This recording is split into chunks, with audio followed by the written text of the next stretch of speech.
Walaikum assalam wa rahmatullahi wa barakatuh. The first question, I think the truth of Christianity that I saw was the example of Jesus. And Jesus, to me, was an obvious truth. Now, what they taught was that he's absolute God. And to me, I couldn't ever figure that out. I thought, this doesn't make any sense to me. I can't see how this makes any sense to me. So there was always this problem. And I never met anybody in my life that would explain this or acknowledge this. Because basically where I came from, you either accepted this or you didn't believe in God. And it was as simple as that. There was no in between.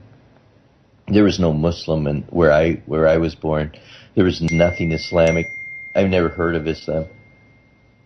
I guess the only thing I heard was they had a saying, if Muhammad won't go to the mountain will go to Muhammad or something. That's the only thing I ever heard for 25 years of my life about Islam. And I heard that the Quran was the Bible for the Arabs or something like that. So when I found out about Islam, one of the most powerful things that I think most Christians don't know is that the prophets of the Bible are the prophets of Islam, and that Ishmael and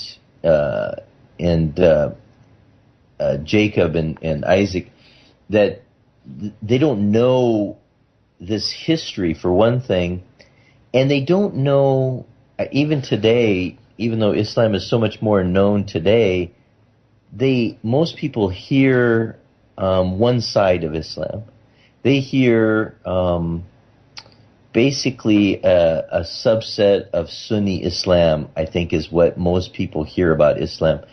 And they hear things from the hadiths of the Sunnis, and they take out, the parts that are the most outrageous, and they never present it in a fair way.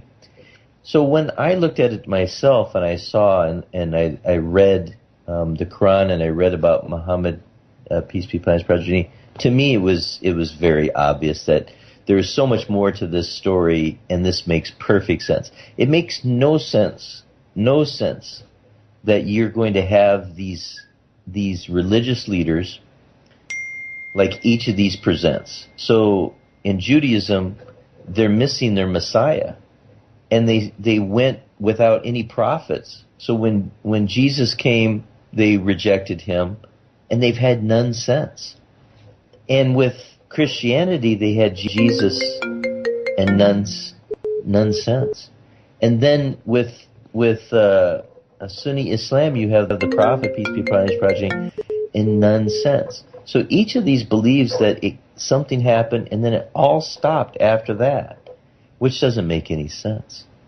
And so if you just look at it from a historical standpoint of the history of prophets and religious leaders, imams, there's a continuity here.